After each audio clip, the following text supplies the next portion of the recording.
Muito bem. De volta a nosso panorama do Antigo Testamento. Hoje vamos falar sobre Abraão e Sara. Eu tentei falar sobre Abraão no completo, trazer um estudo todo sobre Abraão, mas Gênesis ele dá um destaque especial para Abraão, não à toa, né? E são muitos os capítulos que falam sobre Abraão. Acho que é o personagem do Gênesis que mais tem capítulos voltados à sua história. Então eu meio que peguei a história principal e central de Abraão. Agora a gente vai ouvir mais um pouquinho depois desses capítulos, mas eu peguei o essencial aqui e tentei trazer num estudo só. Vamos ver se vai dar tempo, né? Mas antes, como eu gosto de fazer, os irmãos já devem ter percebido, vamos voltar no tempo, recapitular o que a gente viu até aqui. Até para quem, se alguém porventura começar a ver daqui, saber onde a gente parou. Primeiro a gente viu que o livro de Gênesis está dividido em duas grandes partes. Algumas pessoas dividem em três, mas eu gosto de duas. Por quê? Primeiro, de Gênesis de 1 a 11, vocês vão reparar que nós temos Deus e o modo de Deus lidar com o mundo, ou o modo que o mundo lida com as coisas de Deus. Nós temos relatos de diversas partes do mundo, ou diversas pessoas ao longo da história, e Deus lidando com o homem nessa situação. E a partir do capítulo 12 até o 50, nós vemos Deus agindo através de um homem e mais especificamente uma família. Então até o capítulo 11 não existe essa exclusividade, esse foco numa família específica. A partir do 12 até o 50 nós vemos Deus se focando naqueles que ele escolheu. Bom, e partindo dessas divisões, nós vimos primeiro Deus criar o mundo com o poder da sua palavra, se opondo aos deuses egípcios. Lembrando, Moisés está escrevendo para pessoas que acabaram de sair do Egito. Então, a narrativa da criação mostra Deus apenas com a sua palavra criando, diferente dos deuses egípcios que precisavam fazer ou impor essa criação de alguma forma, através de algum rito ou alguma demonstração de poder. Alguns criavam coisas através de conflitos e batalhas, e Deus apenas com a sua palavra criava aqueles que os egípcios chamavam de Deus ou de deuses. Nós vemos Deus criar o ser humano para governar e expressar o caráter de Deus através dessa criação, ou governando a criação, né? Vemos o ser humano ser tentado no Éden e caindo no pecado ao preferir, ao escolher, decidir o que é bom e o que é mal. Depois disso, nós vemos a ligação entre a humanidade e Deus sendo quebrada, e isso começando no vínculo familiar. Lembrando, a primeira discussão, o primeiro problema que houve com o pecado foi Adão e Eva envergonhados da sua intimidade e, posteriormente, um culpando ao outro pela culpa de tudo aquilo ter ocorrido, né? Então Deus usa de misericórdia e veste o homem e anuncia a derrota da serpente. Mais à frente nós temos a história de Caim e Abel, e Deus punindo Caim por matar Abel, mesmo avisando Caim que ele deveria resistir ao pecado que estava batendo à sua porta. Caim, nós sabemos, mata Abel por conta da inveja. E Deus, ao mesmo tempo que pune Caim, ele preserva Caim, coloca nele uma marca. Então vemos Deus sendo misericordioso até com aquele com quem ele condena. Nós vemos então o pecado voltando a crescer, conhecemos Lameque, que foi o primeiro bígamo, e vemos a bigamia ou a poligamia nascendo num contexto de um povo que não guardava a lei de Deus, mostrando que desde o início não era isso que Deus desejava para o seu povo. Matrimônio entre um homem e uma mulher. Depois nós vemos o polêmico texto sobre filhos dos homens versus ou filhos de Deus, naquele momento onde descem os supostos filhos de Deus e se relacionam com filhas dos homens.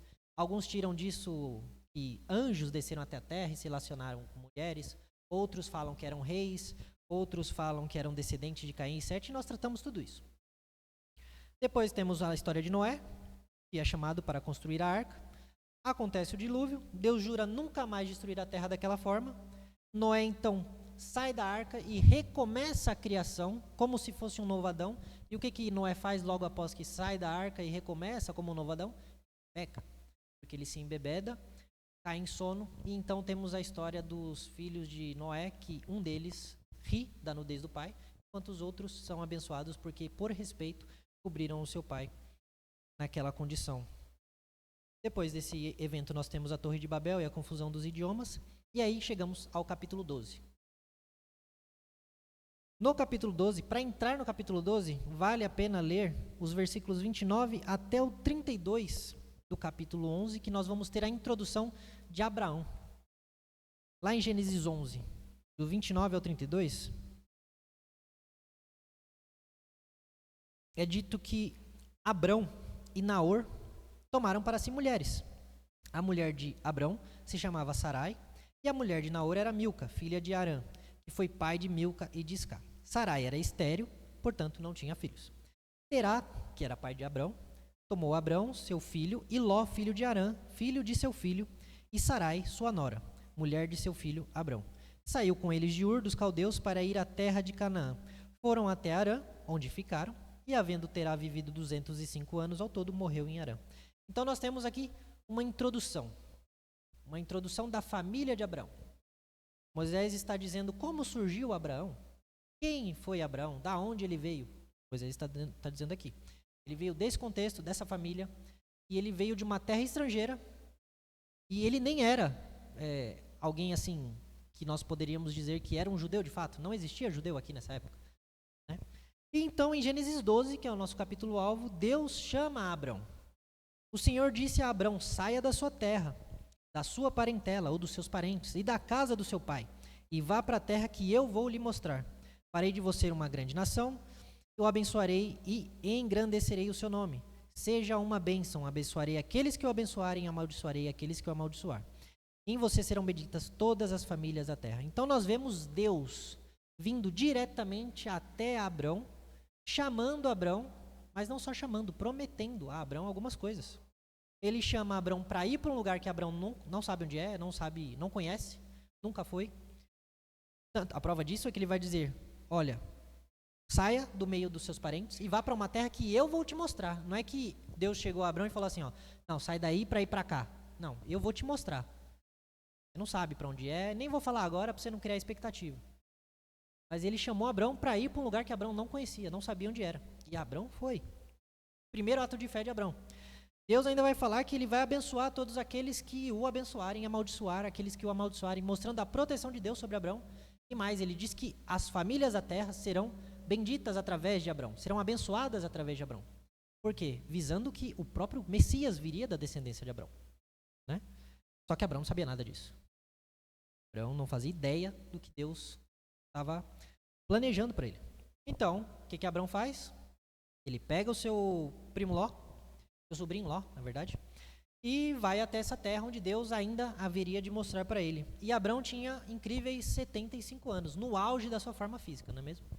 Abrão ali, ó, novinho, saiu de uma terra que lhe era confortável, do meio dos seus parentes, falou, por que não, né? Que de pior pode acontecer? Um homem de 75 anos no deserto? Ah, não é nada. Saiu. Beleza. Quando Abrão sai e chega a Canaã, aí Deus aparece para ele e fala assim, ó, lá no capítulo 12, versículo 7. Tá vendo essa terra que você está agora? Eu vou dar essa terra à sua descendência. Deus aparece pela segunda vez para Abrão, e quando Abrão chega no lugar, Deus fala, é aqui. E essa terra que você está pisando, essa terra eu vou dar para os seus descendentes. Abrão agora já sabe, ó, então era isso que Deus queria. Valeu a pena ter fé em Deus, olha só, sem saber o que ele faria. E Abrão chegou lá, recebeu essa promessa, darei essa terra à sua descendência. Deus vai aos poucos revelando o que ele quer com Abrão. Aí Abrão, primeira coisa que ele faz quando recebe essa revelação de Deus, ou essa promessa de Deus, o que ele faz? Ele constrói um altar e adora a Deus ali. Justo, né? Depois disso, Abrão, ele se viu forçado a ir até o Egito. A partir do versículo 10, nós vemos que houve uma grande fome naquela região onde Abrão estava. Situação essa que vai se repetir nos tempos de José. E é curioso aqui o fato de Abrão ter saído da terra que Deus havia mandado ele ir, sem Deus mandar ele sair de lá. Porque Abrão estava lá, porque Deus mandou ele ir lá. Mas Abrão decidiu sair por conta da fome. E isso vai gerar alguns problemas. O que parece, para nós, uma prudência de Abrão, porque, tá tendo fome, né? Um pai de família de 75 anos precisa se virar para sustentar a sua família. Justo, parece. Só que a gente pode analisar por uma outra perspectiva. Será que Abrão poderia ter confiado na provisão de Deus e permanecido naquela terra? Porque haviam povos que moravam ali. Não era uma terra deserta, sem povos nenhum. sem lugares onde se conseguir mantimento. Abrão, e essa é uma linha que alguns estudiosos adotam, é que Abrão decidiu resolver essa situação da sua forma. Não esperou Deus dizer novamente o que faria, até porque se a gente esperar tudo que a gente for fazer, Deus dizer o que a gente tem que fazer, geralmente não dá certo, né? Geralmente Deus dá instruções para que a gente siga com sabedoria. Mas Abrão decidiu então fazer essa viagem até o Egito. E uma coisa que favorece esse ponto que eu estou trazendo é que antes de entrar no Egito, Abrão fez um pedido para Sarai. Os irmãos sabem o que Abrão pediu para Sarai? Quem sabe?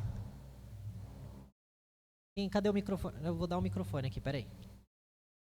Para a plateia interagir comigo.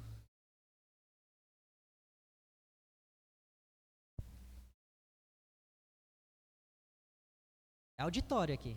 Fingiu que era irmã. Isso, Abrão pediu para Sarai fingir que era irmã dele. Olha só que interessante. Lembrando, Abrão foi chamado por Deus, mas Abrão não conhecia Deus de fato. Ô, Cris. O Wagner. Abrão, ele não sabia quem era Deus ainda.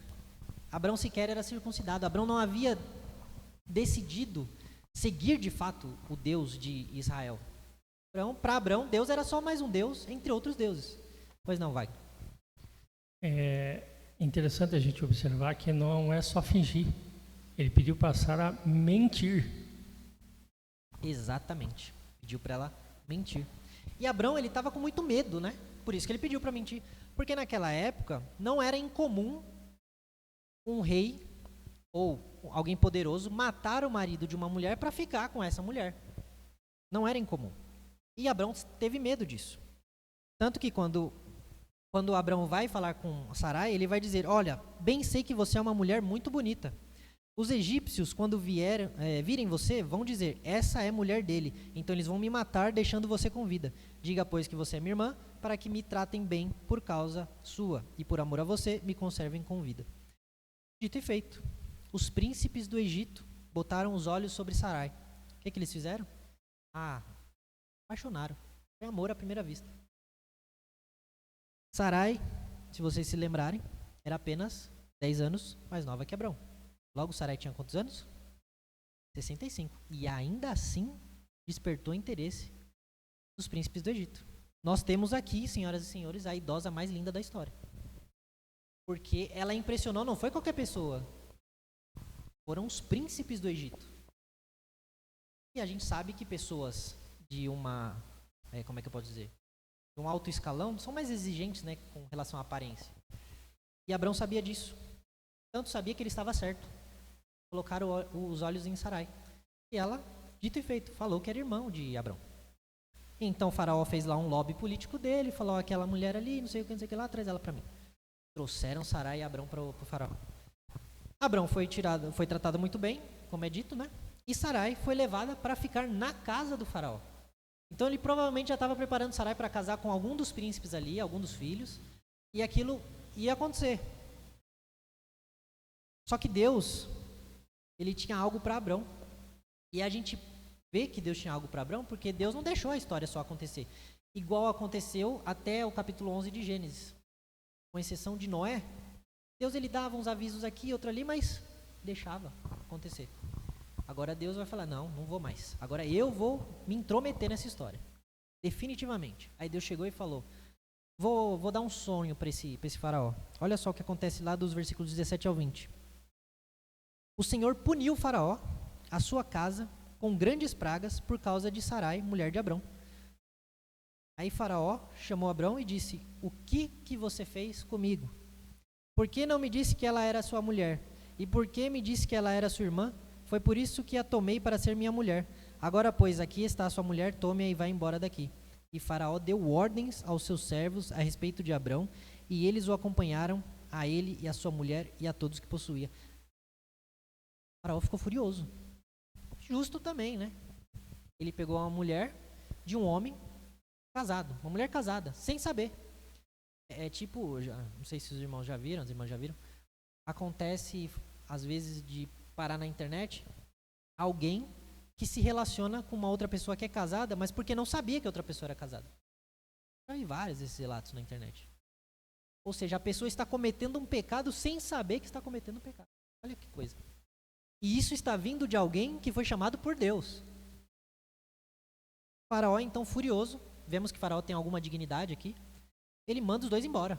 Devolve a mulher para Abrão e fala, vocês, sai daqui. Abrão, então, cumpriu, né? Obedeceu, falou, vamos embora mesmo. O homem tá bravo. Abrão, oi?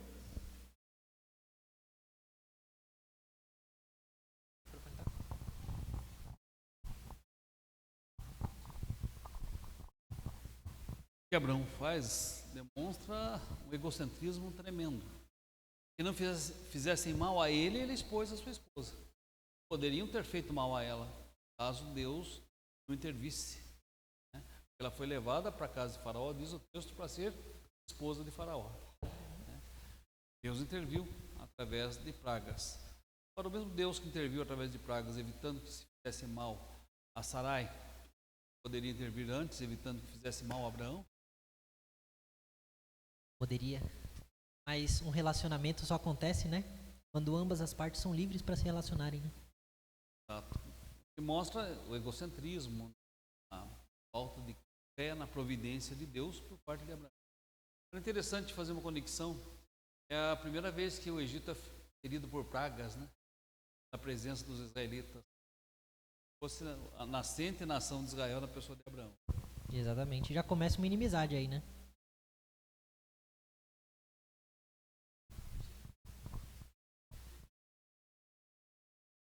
Senta todo mundo junto. É interessante a gente observar, nesse contexto, duas passagens bastante interessantes. Primeiro, Abraão não acredita em Deus quando está na terra de Canaã. Ou seja, ele toma por iniciativa própria sair da terra. Não acredita que Deus poderia providenciar algo de sustento a ele. Segundo, pede para que Sarai minta, que não é a esposa dele. Terceiro, por quê? Como disse o pastor, Deus poderia ter providenciado que cuidasse dos dois, mesmo sabendo que eram marido e mulher. Né? E, por terceiro, o egoísmo de Abraão, que ele pega e tenta se proteger. Exatamente. E como o pastor falou, um ato de egoísmo. Qual é a função do marido? Não é proteger a sua esposa? De novo, Abraão fez algo que a gente vê Adão fazendo no paraíso. Não protegendo a sua esposa. Deixando a sua esposa exposta ao perigo. Provando que Abraão também ainda tinha algumas coisas a tratar ali. Então, no capítulo 13, vemos a história de Abraão com Ló. A gente sabe que Ló saiu da terra de Ur dos Caldeus junto com Abraão, porque ele quis acompanhar Abraão. Eu deve ter ouvido a história de Abraão, deve ter falado para ele, nossa, um Deus me chamou para ir para uma terra. Ela falou, então vamos. E foi. Só que depois que Abraão saiu do Egito, ele presta um culto a Deus de novo, reconhece que Deus está lá, presta culto a Deus, no mesmo altar que havia construído, e passado um tempo, começam a acontecer conflitos entre os servos de Abraão e os servos de Ló. Lá em Gênesis 13, do 5 a 9, a gente vê que a terra ela não podia sustentar as duas famílias. Por quê? Porque naquela época as pessoas tinham gado, muito gado. Hoje ainda tem, mas naquela época basicamente a economia era o gado. Inclusive a economia dos mais pobres. Eles tinham gado. E o gado precisa de pasto. Só que se não há pasto suficiente para o tanto de gado, alguém vai ficar sem comida. Não à toa, os servos de Abrão e de Ló começaram a brigar por causa do gado.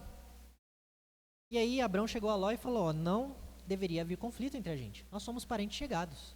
Eu gosto de você, você gosta de mim, a gente se gosta, a gente é muito querido.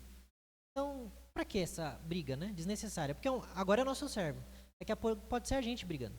Vamos fazer o seguinte, você vai para um lado, eu vou para o outro. Você escolhe um canto, eu escolho o outro. O que você escolher, para mim tá justo. Maravilha. Ló falou, beleza. Ele ainda tá dando a chance de eu escolher, né? Então vou escolher. Aí Ló faz aquela análise, aquela escolha, ele olha a planície assim e fala, olha, estou vendo uma planície legal. E olha que curioso, trouxe uma curiosidade. Quando Ló está vendo a paisagem, as planícies, ele vê um lugar que é chamado de o Jardim do Senhor, que é uma clara referência ao Jardim do Éden. Não vou dizer se era o Jardim do Éden mesmo, não vou dizer, aí vocês pesquisem, vocês tirem suas conclusões. Mas Ló aparentemente viu o Éden. E ali analisando toda essa situação, ele escolheu o quê? O que era melhor para ele? A terra mais produtiva? O lugar em que parecia melhor para morar. Vou morar ali, perto daquela planície, mais ou menos onde fica aquela cidade chamada Sodoma e Gomorra. Abraão falou, beleza, ok. E ficou na terra que não tinha pasto para dois. Depois da partida de Ló, Deus vai aparecer pela terceira vez a Abraão.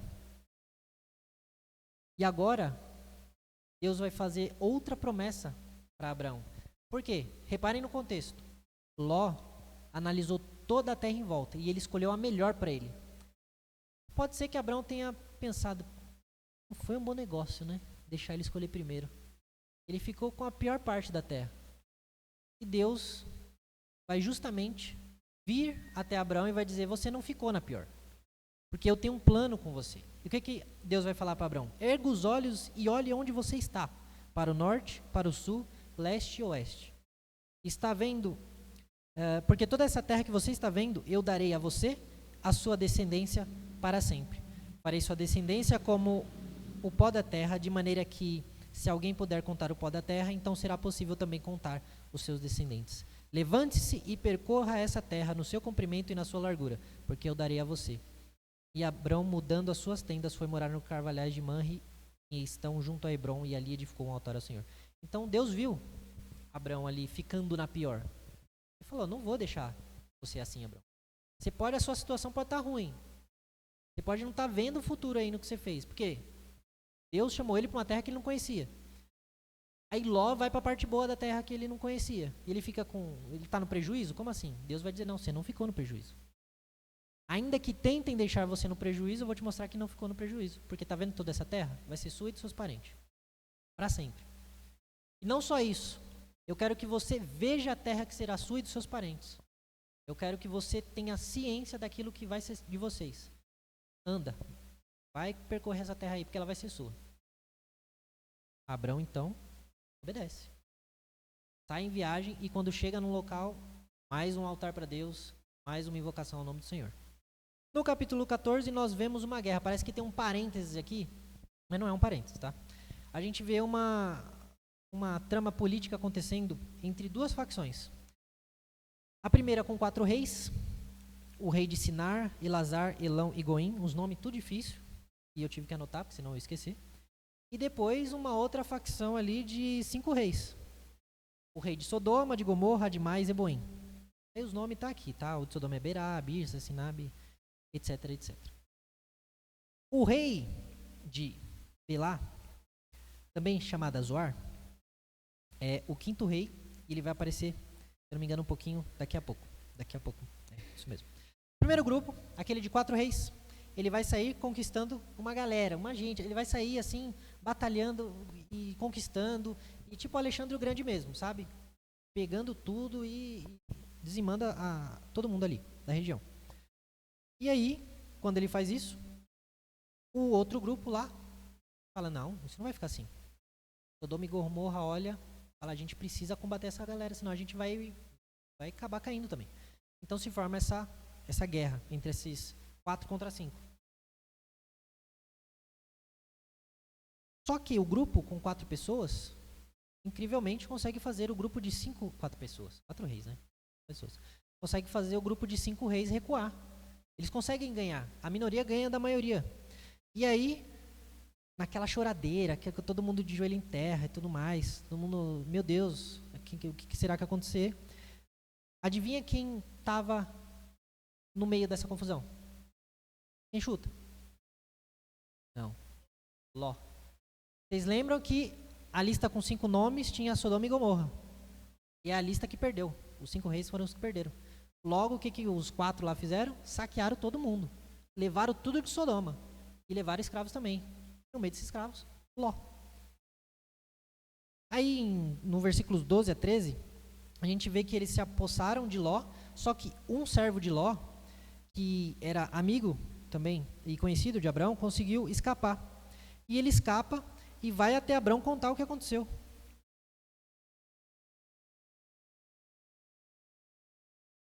Aí Abraão faz o seguinte.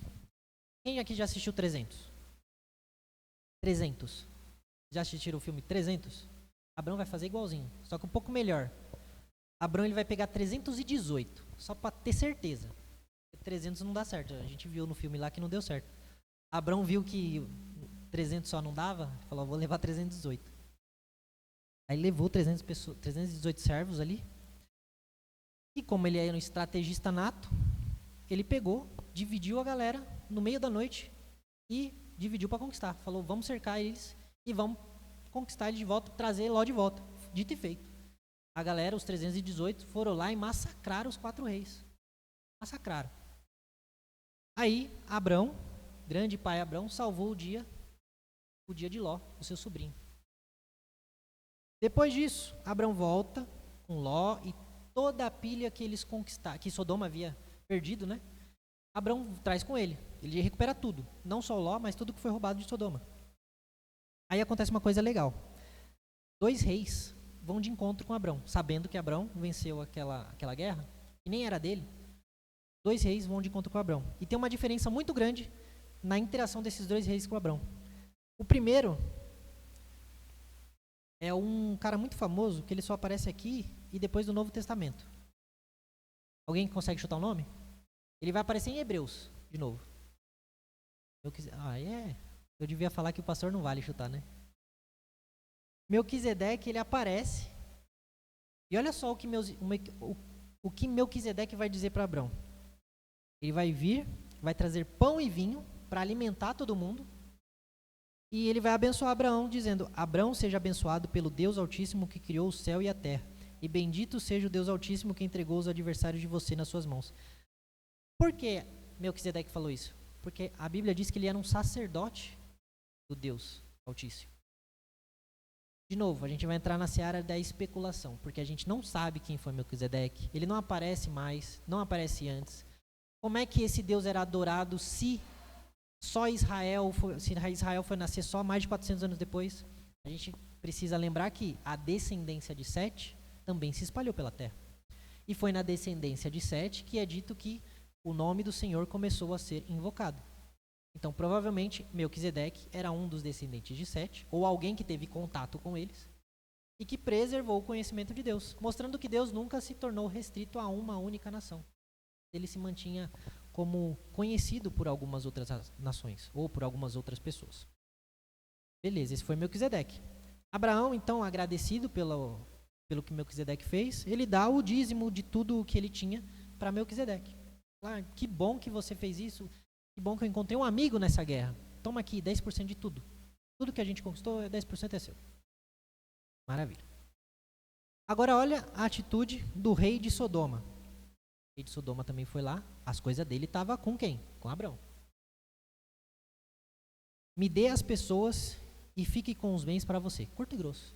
Não chegou, oi, bom dia, Abrão, tudo bem? Não. Me dê as coisas, vai, passa as coisas. Ele saiu correndo do exército que Abrão derrotou. Agora ele veio exigir para Abrão aquilo que ele mesmo, né, havia perdido. Aí Abrão, homem justo, correto, decente, íntegro, né, que nunca pôs um piercing em lugar nenhum, esse homem chegou e falou assim, eu juro pelo Senhor, o Deus Altíssimo, que criou os céus e a terra. É sério, gente, calma aí, é sério. Ó, ele está jurando pelo Senhor, é sério isso aqui. Juro pelo Senhor, o Deus Altíssimo que criou os céus e a terra, que nada tomarei de tudo que é seu, nenhum fio, nem uma correia da sandália, para que você não diga, fui eu que enriqueci Abrão. Nada quero para mim, a não ser o que os rapazes comeram, e a parte que toca a Aner, Escol e Manre, os homens que foram comigo, que esses ficam com a parte deles. Então Abrão, ó, você pode ter tudo que é seu, você pode ter de volta. E você nunca vai poder dizer que eu me enriqueci às suas custas. Diferente de você, né? Ele vai ter que dizer, ó, só consegui minhas coisas de volta por causa de Abrão. Pode ficar tranquilo, pode pegar suas coisas. Dito isso, passou toda essa confusão, essa coisa louca aí. No capítulo 15, Deus vai aparecer de novo para Abraão. Agora a quarta vez.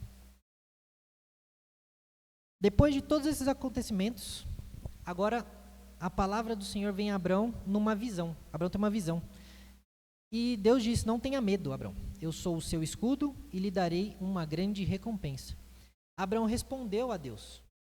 Agora ele vai começar a interagir com Deus. Ele vai falar o seguinte: Senhor Deus, que me darás se continuo sem filhos e o herdeiro da minha casa é o Damasceno Eliezer? Tu não me deste descendência e um servo nascido da minha casa será o meu herdeiro. Ele está dizendo assim: Deus, o que você me der não vai ficar para os meus descendentes, porque eu não tenho descendente. Vai ser um servo meu que vai ter, ele vai herdar tudo e vai ser a descendência dele, não a minha. Aí Deus vai responder para ele: esse não será o seu herdeiro, pelo contrário, aquele que será gerado por você, esse será o seu herdeiro. Olhe para os céus e conte as estrelas se puder contá-las, assim será a sua posteridade. Primeiro ele comparou com areia, agora com as estrelas. Então a gente tem o versículo 6, que é o versículo chave que aparece lá em Romanos e em Tiago. Abraão creu no Senhor e isso lhe foi atribuído para a justiça, ou isso foi lhe imputado como justiça. O Senhor disse também: eu sou o Senhor que o tirei de Ur dos Caldeus para lhe dar essa terra como herança. Então Abraão vai pedir uma confirmação, porque Abraão não tinha visto nada. Beleza, o Senhor falou que essa terra ia ser minha e meus descendentes vão herdar essa terra, eu estou andando pela terra, mas eu não tenho descendentes. Como é que vai ser isso? Abraão não está duvidando que Deus é capaz de fazer isso, ele só não sabe como. Então Abraão vai e pergunta. E aqui a gente tem uma pequena aplicaçãozinha antes das aplicações. E Deus não repreende a dúvida de Abraão. Deus não repreende a nossa dúvida. Deus repreende a incredulidade. É a mesma coisa que a gente pegar e relacionar o caso de Maria, quando o anjo visitou Maria, e de, qual era o nome do profeta? Zacarias, quando o anjo também visitou Zacarias. Zacarias não creu na promessa do anjo, por isso ficou mudo. Maria creu, mas não soube como. Disse: como é que isso vai acontecer? É a mesma coisa com Abraão. Abraão sabia, ou ele já tinha visto ou experimentado o suficiente, já tinha fé o suficiente para saber que Deus poderia fazer aquilo. Mas ele não sabia como. E ele perguntou: como, Deus? Porque do jeito que eu estou vendo, não tem como. E Deus vai responder para ele: não, tem como sim. E vai ser da sua descendência.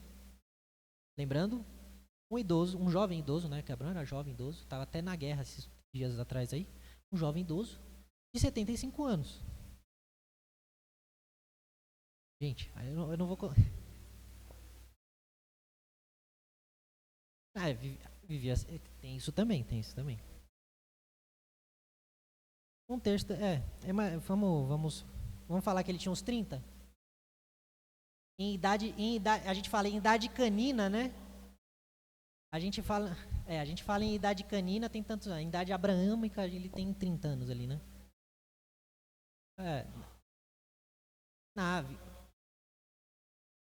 Depende da geração. Os 20 anos hoje em dia estão cansados. Depende da geração também. Depende. Mas o que importa é isso. O que importa é que Abraão, ele creu, perguntou, e aí ele vai pedir para Deus, né? Vossa graça, se o Senhor puder me dizer como, eu agradeceria, ficaria grato, tudo mais. E Deus vai atender ele. Deus não vai falar: Abraão, como ousas?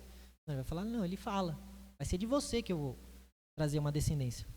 Então, Deus pede para Abraão separar uma vaca, ou um novilho, depende da tradução aí, uma cabra, um cordeiro e uma rolinha e um pombinho. Abraão pega esses bichinhos aí, do gado e dos bichos que ele tinha, ele corta no meio os mamíferos e deixa os passarinhos de boa. Morto, mas de boa, sem cortar no meio. Aí, ao pôr do sol, caiu o sono sobre Abraão. Abraão ficou assim cansado também. De novo, depois de guerrear, é normal ficar cansado. Ele pegou, dormiu. Quando Abraão dormiu, a Bíblia fala que ele ficou com um grande pavor e densas trevas tomaram conta dele. E aí Deus vai aparecer dizendo o seguinte: fique sabendo com certeza, que a sua posteridade, os seus descendentes, serão peregrinos em terra alheia. serão reduzidos à escravidão e serão afligidos durante 400 anos. Deus deu até o tempo que eles seriam escravos. Mas eu castigarei a nação que os escravizar, depois eles sairão com muitas riquezas, e você irá para junto de seus pais em paz, será sepultado em boa velhice. Na 4ª geração voltarão para cá, porque a medida da iniquidade dos amorreus ainda não se encheu. Então, Abraão, você que não está vendo como, é porque ainda não chegou a hora deles virem para cá, mas eles vão vir. E aí Deus começa a dar detalhes para Abraão. O relacionamento deles começa a ficar mais íntimo. Eles começam a conversar, Deus começa a... Vou dizer um pouco para ele o que vai acontecer. E ele fala sobre a história de Israel. E não só isso, Deus ele também vai dizer, naquele mesmo dia, quando o sol se pôs, Deus ele vai aparecer como um fogareiro fumegante. Tem até um meme, né, que da mulher lendo esse texto na igreja. Ela disse que surgiu um brasileiro fumegante, né? Eu sempre lembro desse. Mas não, é um fogareiro fumegante.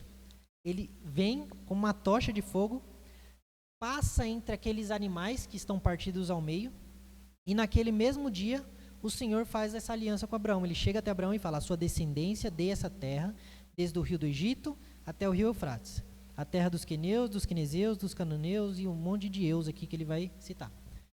Então, Deus ele sela essa aí eu me desconcentro. Vamos lá, seriedade aqui, é papo sério.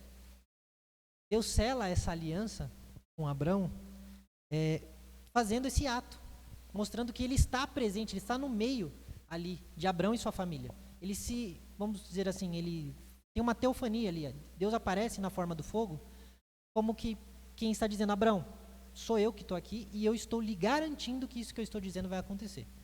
E a prova de que o que eu estou dizendo vai acontecer é que eu vou aparecer, ó. Ele aparece ali como fogo e anda no meio do sacrifício e tudo mais. Beleza. Passa-se isso, lembrando, tem muita coisa, eu estou correndo aqui, tá? Tem muitos detalhes. Nós temos em Gênesis 16 o caso de Sarai e Agar. Por quê? Sarai tentava e não conseguia ter filhos. Provavelmente Abrão deve ter chegado para Sarai e falado: amor, tem uma fofoca para você. Deus chegou e falou que a gente vai ter filho. Você acredita? Sarai deve ter falado: não é possível. Não é verdade. Não, você deve estar me enganando, né? Porque sabe como é homem, né? Uma desculpa, né? Não, é verdade, é verdade. Aí Sarai tentava e não tinha filho. O que ela fez? Ela chega até Abrão e vai falar assim: ó, o Senhor, seu Deus, o Senhor, me impediu de dar luz a filhos. Tome, pois, a minha serva, talvez assim eu possa ter filhos por meio dela. E Abrão concordou com o plano de Sarai. Porque, naquela época, se uma das servas de alguém tivesse um filho, a senhora dessa serva era considerada a mãe legítima daquele filho. Isso vai acontecer com Jacó e algumas servas que tinha Lia e Raquel. É interessante que antes, quando no Egito, Sarai concorda com Abraão, né? E aqui Abraão concorda com Sarai. Ou seja, a Bíblia, ao mostrar os dois personagens aí, são principais da história dos israelitas, mostra as falhas tanto de um quanto de outro, né? Em ambas as circunstâncias, eles falharam em acreditar na promessa de Deus. Eles tentaram dar um jeitinho, uma ajuda ao Espírito Santo, para que a promessa de Deus se cumprisse na vida deles. E nenhuma das duas foram totalmente felizes, né? Bem-sucedidos. Mais de uma vez, né? Fizeram isso mais de uma vez. E é importante isso que Moisés está fazendo aqui, quando ele cita esses erros dos dois, porque a gente sabe que nós temos a tendência de aumentar, tanto para o bem quanto para o mal, exemplos de pessoas que a gente conhece ou conheceu. Por exemplo, uma pessoa que foi muito boa em vida, a gente tende a lembrar de uma forma melhor ainda essa pessoa, né?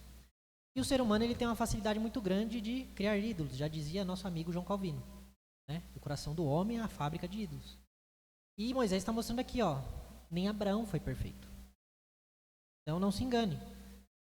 Ele está contando desde Gênesis 1 o drama da humanidade, que nenhum ser humano é perfeito, nenhum ser humano consegue atingir os padrões de Deus, que todo ser humano acaba pecando. E ele vai incluir Abraão nessa história. Tanto Abraão quanto Sarai. Ele vai dizer, eles não foram perfeitos. Eles não foram lindos, maravilhosos, obedeceram à voz de Deus, seguiram tudo certo e deu tudo certo. Não, eles fizeram muita coisa errada. Por não confiarem em Deus, por não terem fé, ou por acharem que Deus estava com eles, mas eles teriam que fazer, como o pastor disse, dar uma ajudinha para Deus. E não. Aí está a condição humana. Exato. A condição humana é uma condição caída, ou seja, nunca o ser humano vai conseguir, em sua plena sabedoria, vamos dizer assim, entendeu? Entender os desígnios de Deus. Deus, aqui nesse momento, se a gente observar toda a trajetória do povo, inclusive a de Abraão, Deus sempre está conduzindo Abraão para aquilo que Deus quer, mas o ser humano dá um jeitinho. Abraão deu um jeitinho lá para se esquivar de ser morto, vamos dizer assim, porque Sim. é o que ele imaginava, né? E agora a Sara também dá um jeitinho de falar assim, vamos, eu não consigo, vamos fazer de um modo diferente, vai. Legalmente falando, ela poderia, né? Vamos dizer assim, pelas regras daquele tempo. Vamos fazer. Até porque, lembrando, eles viviam num contexto de poligamia também, mas de politeísmo. E os politeístas, na regra geral, eles acreditam que você precisa favorecer os deuses ou fazer algo para agradar os deuses, para obter favor em troca. Você pode mover o desejo dos deuses a partir de coisas que você faça. Então, pode ser que isso tenha alguma influência no comportamento desses dois. Eles devem ter pensado, por que não dar uma ajudinha ao Todo-Poderoso, né? Por que não? Aí, quero que vocês pensem o seguinte. Vocês já ouviram uma frase uma frase assim, mais ou menos, Deus está ocupado demais, preocupado com outras coisas? Ou tem mais o que fazer? Ou Deus já tem coisa demais na agenda de Deus para ele se preocupar com isso ou aquilo? Já ouviram muito isso. Isso é até comum as pessoas falarem. Deus vai estar se preocupando com isso, né? Tem coisa mais importante para fazer no mundo. E Deus está mostrando para esse casal aqui, não é que ele tem coisa mais importante para fazer no mundo, porque Deus não precisa viver de prioridades. Ele é Deus. Ele faz tudo e tudo ao mesmo tempo, se ele quiser. Exatamente. Ele é a prioridade. As coisas acontecem na ordem que ele deseja que aconteça. Não tem esse papo de, Deus está ocupado demais para me atender. Não. Se Deus não te atender é porque ele não quer te atender. Diferente.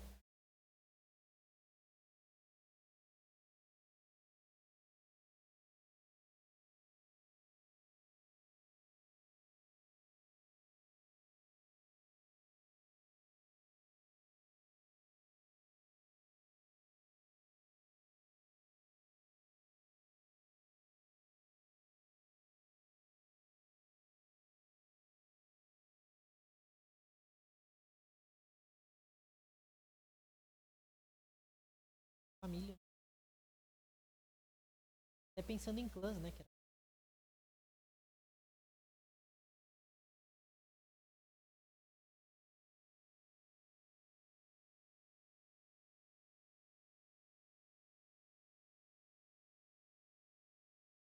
Exatamente. Se a gente parar para pensar que Deus, no meio de uma galáxia com outros planetas, no meio de uma galáxia com outras galáxias, num pequeno planetinho, e cheio de tantas pessoas, com um único homem, ele veio falar com esse único homem.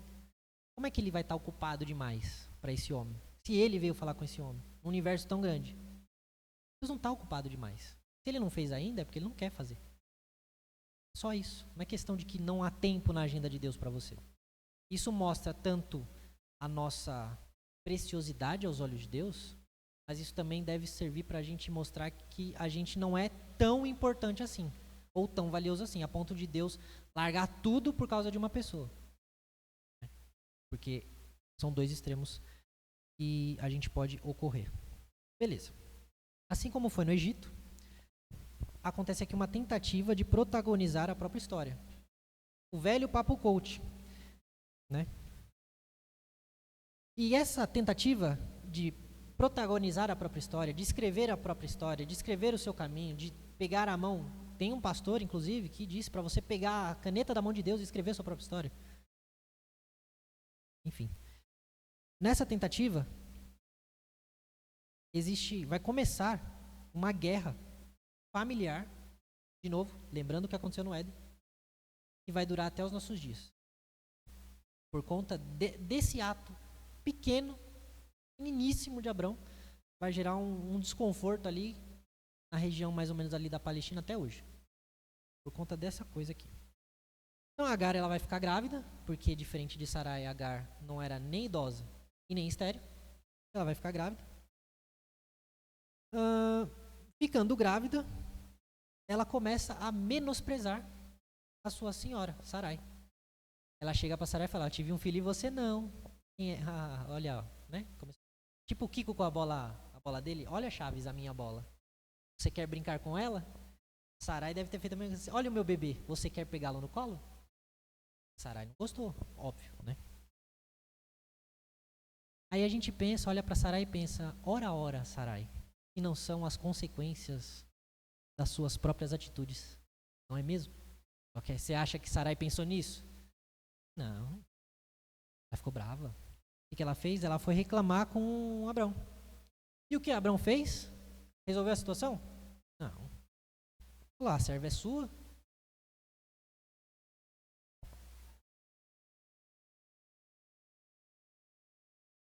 Não.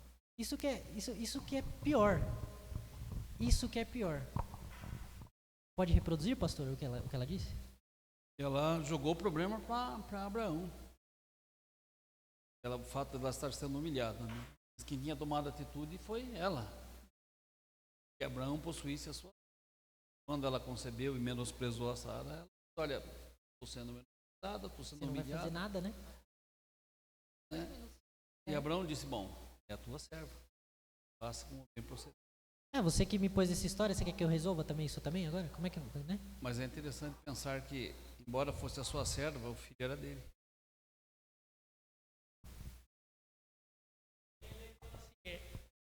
Mas Abraão aí tem culpa no cartório aí também, vamos ver. Lógico que porque, tem. Primeiro, vamos lá, a serva era de Sarai, mas quem possuiu a serva foi Abraão. O filho era de Abraão, entendeu? E ele, de certa forma, ele fala assim: não vou resolver essa pendência, que é a briga entre vocês duas. Não, se ele falasse qualquer coisa, você acha que Sarai e a serva não tinha que obedecer? Entendeu? Ele podia ter resolvido. E como nós já citamos antes, ele era o pai do clã, né? Ali daquela família toda. Ele tinha por obrigação resolver as pendências. E o que ele faz? Não, a serva é sua. Toma aí, se vira com a sua serva. Assim, tipo assim, essa serva é sua, mas também não estou preocupado com o filho que é meu. Não queria dor de cabeça, né? Porque para ele estava bom já. Bom, Sarai então, o que ela vai fazer? Já vendo que Abrão não vai ajudar ela, né? No problema que ela criou, Sarai vai tratar ela do jeito que ela foi tratada. Vai retribuir a mesma moeda. Vai ser o olho por olho e o dente por dente. Ela vai começar a tornar a vida de Agar um inferno. Você vai fazer isso comigo? Pois eu vou te mostrar quem é a senhora aqui.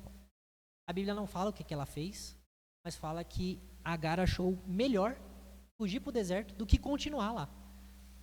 Agora, para uma pessoa fugir para um deserto, a continuar num lugar onde ela tem cama, comida e banho, situação boa não era, né? Situação boa não era.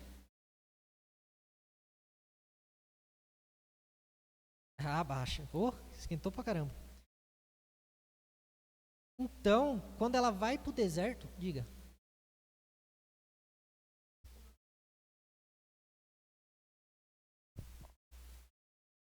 Aí tem uma coisa bastante interessante. Nós temos que observar duas coisas. Primeiro, a humilhação que Sara passava por não ter filhos, que isso era uma desonra para uma mulher naquela época e na qualquer idade, independente do que... Ela tinha que ter um filho. E, além do mais, nesse tempo, ter um filho homem era mais valoroso para uma mulher do que ter filho mulher. Esse é o primeiro ponto. Segundo ponto, a humilhação que Sara passou, mas, em contrapartida, ela também humilhava a serva. Entendeu? Porque a serva não tem voz ativa nesse tempo com a sua chefe, vamos dizer assim. Ou seja, ela também Agar devia estar passando por poucas e boas com Sara, ou seja, não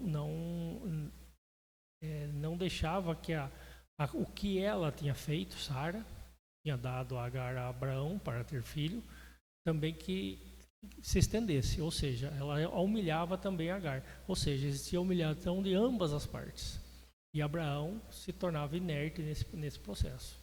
A gente vê uma guerra familiar de novo, né? De novo. O que começou lá no Éden, acontece aqui de novo, mesmo no meio de uma família que foi chamada por Deus, né? Então o anjo vai ter de encontro, e não é qualquer anjo, diz que é o anjo do Senhor. Alguns teorizam que esse anjo do Senhor é Jesus aparecendo, né?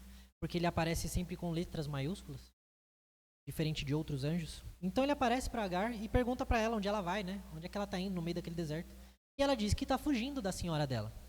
Isso, para quem quiser acompanhar, a partir do versículo 18 do capítulo 16, vai até o versículo 13. Aí o anjo chega e diz para ela, pois volte para sua senhora. Nada disso de fugir, não. E ele vai dizer, eu vou aumentar em muito a sua descendência, de maneira que de tão numerosa não poderá ser contada. Você está grávida e dará à luz um filho, a quem chamará Ismael, porque o Senhor ouviu seu grito de aflição. Ele será entre os homens como um jumento selvagem. A sua mão será contra todos, e a mão de todos será contra ele, e habitará diante de todos os seus irmãos. Curioso, olha outra evidência que a gente pode usar para dizer que aqui era Jesus. O anjo diz que ele vai aumentar a descendência daquela mulher. Nenhum anjo tem o poder de aumentar a descendência de ninguém. O anjo aqui do Senhor está dizendo, eu vou aumentar a sua descendência. Está se colocando como o responsável disso.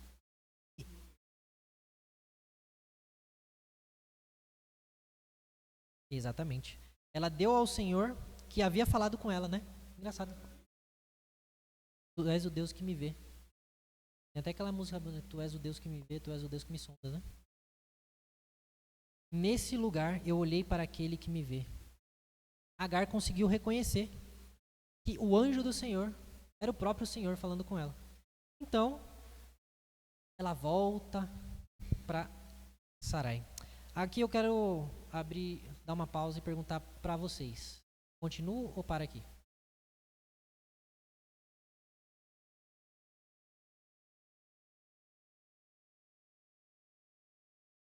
O 22. Deixa para a próxima, né? Agora a gente já vai pro 17 já. Então, pausa aqui, né? Vamos dar uma pausa então. Respirar, né? Então, beleza. Antes da gente terminar, queria chamar o Cris. Tudo bem se a gente cantar um hino do Novo Cântico? Agora? As aplicações estão só no final do estudo, mas eu vou adiantar, vai. Deixa eu ver quais vão até aqui, peraí. Então tá, as aplicações, vamos lá. Só para Fê preparar o hino ali para nós. O hino vai ser o 144, Fê. Primeiro ponto de aplicação, né, é que é preciso que Deus nos tire da nossa terra da perdição. Alguém aqui já leu o Peregrino?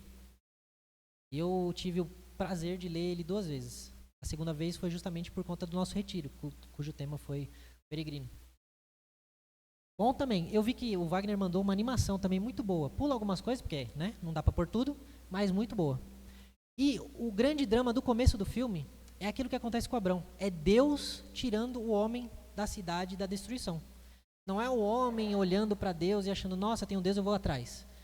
Não, é Deus tendo que ir até o homem e mostrar para o homem, a cidade que você está, é uma destruição. Sai daí.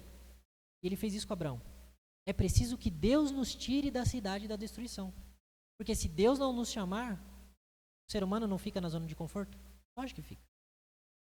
E a gente esquece que o ser humano, ele ama o pecado, né? Ele não só é a zona de conforto, como é a zona que ele ama.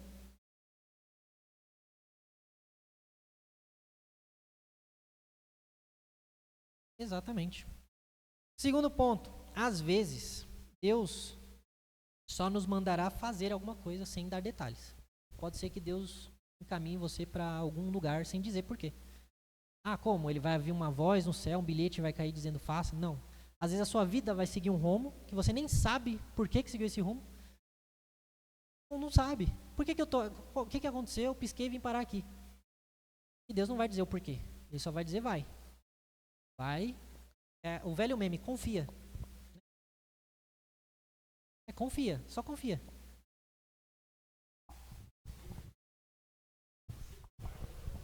Eu nem de gente eu gostava. Eu não gostava de gente, eu tinha vergonha de falar em público. Nos trabalhos de escola, eu era o cara que segurava o cartaz. Não era o cara que falava. Entendeu? Não conseguia falar, nunca imaginei. Presbiteriano ainda? Imagina.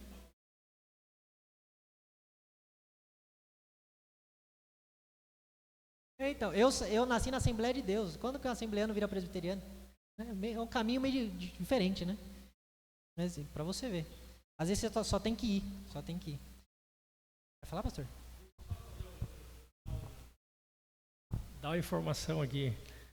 Quando que um católico, apostólico, romano de Cesarolange saíra daqui e ia para Rondônia para se converter?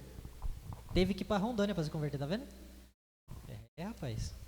No seu primeiro ponto, você falou que é Deus quem nos busca, né? Deus que nos escolhe, é Ele que busca, tirando-nos da terra da perdição. É interessante observar o contraste entre o capítulo 11 e o capítulo 12. No capítulo 11, os homens tentaram construir uma torre para que se achegassem aos céus. No capítulo 12, Deus desce dos céus para se achegar ao homem. Exatamente. Terceiro ponto. É o terceiro, né? Eu sempre perco a conta. É o terceiro, tá.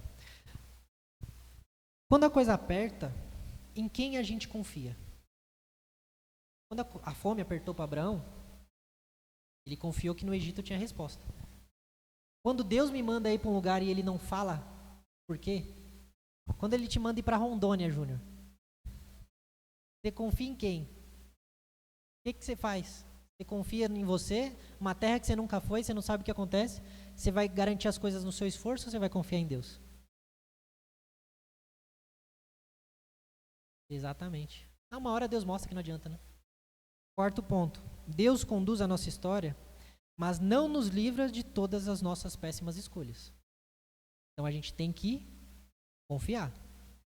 Mas Deus também, ao mesmo tempo que Ele diz, confia, Ele não vai te eximir de péssimas escolhas. Porque isso é muito comum de onde eu vim, do meio pentecostal. Pedir sinais. Deus me envia um sinal para eu saber se é para eu casar com fulano, se é para eu saber para fazer tal curso, se é para eu ir para tal cidade. Às vezes Deus não me envia. E aí, o que faz?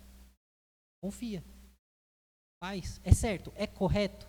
Como diz lá, acho que é em Filipenses, tudo que é puro, tudo que é justo, tudo que é de boa fama, ele diz para você pensar, mas você pode usar isso para fazer escolhas também.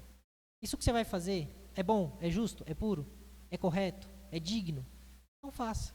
As duas coisas são, então escolha qualquer uma das duas. Se a porta se fechar e Deus fecha portas, você vai falar, tá bom, não era aqui, né? Não era para ser. Eu não preciso então errar para saber que não é. Eu posso errar entre duas opções boas. Eu só preciso ter sabedoria para saber julgar essas coisas. Quinto ponto. Pode ser que o pior dos cenários seja justamente onde Deus quer te colocar. Pode ser que Deus queira te colocar no pior dos cenários. Justamente para mostrar que não é segundo a sua lógica, segundo o seu entendimento, ou pelo seu esforço que você vai ter aquilo que o Senhor te deu, ou tem para te dar. Muitas vezes Deus te coloca numa, como é que eles chamam, sinuca de bico? Uma saia justa, para te mostrar que não é do seu jeito. Deus falou que vai fazer, Ele vai fazer, mas não vai ser do seu jeito. Vai ser do jeito dele, no tempo dele. Sexto ponto, às vezes o que brilha aos olhos, como o que brilhou aos olhos de Ló, pode ser justamente o que vai dar as maiores dores de cabeça para você. Não seguir pela sua inteligência, mas pela vontade de Deus revelada nas Escrituras. Porque os planos do homem parecem ser bons, ser justos aos seus olhos. Mas no final, os caminhos do homem fazem o quê? Levam à morte, são caminhos de morte. Sétimo ponto, vou correr, gente. Assim como Deus usou Abrão, Ele pode e Ele quer te usar, só que não para guerrear guerras humanas, guerras contra pessoas, mas contra espíritos malignos e contra o pecado, para libertar cativos e perdidos. Será que eu tenho lutado essa luta? Contra o pecado e contra aqueles que sofrem nas garras do pecado? Ou eu só tenho assistido isso de camarote? Deixa que outro faz esse trabalho, porque Deus não me chamou para isso, não. Deus nos chamou para lutar contra os espíritos malignos, contra as potestades do ar e os dominadores deste mundo tenebroso. Se nós não pregarmos, as pedras clamarão. Exatamente. 8. O dízimo ou oferta deve sempre ser dado como forma de gratidão, como fez Abraão. Nunca como lei, obrigação ou troca de favores. Porque o relacionamento entre o homem e Deus deve ser um relacionamento e não uma troca. 9. Questionar faz parte e Deus não te repreende por isso. Só que questionar não é o mesmo que duvidar ou não crer no que Deus diz. Você pode perguntar para Deus: Deus, por que o Senhor está fazendo isso? Por que isso está acontecendo? Eu não estou entendendo. O Senhor poderia, por obséquio, me dizer o que está acontecendo?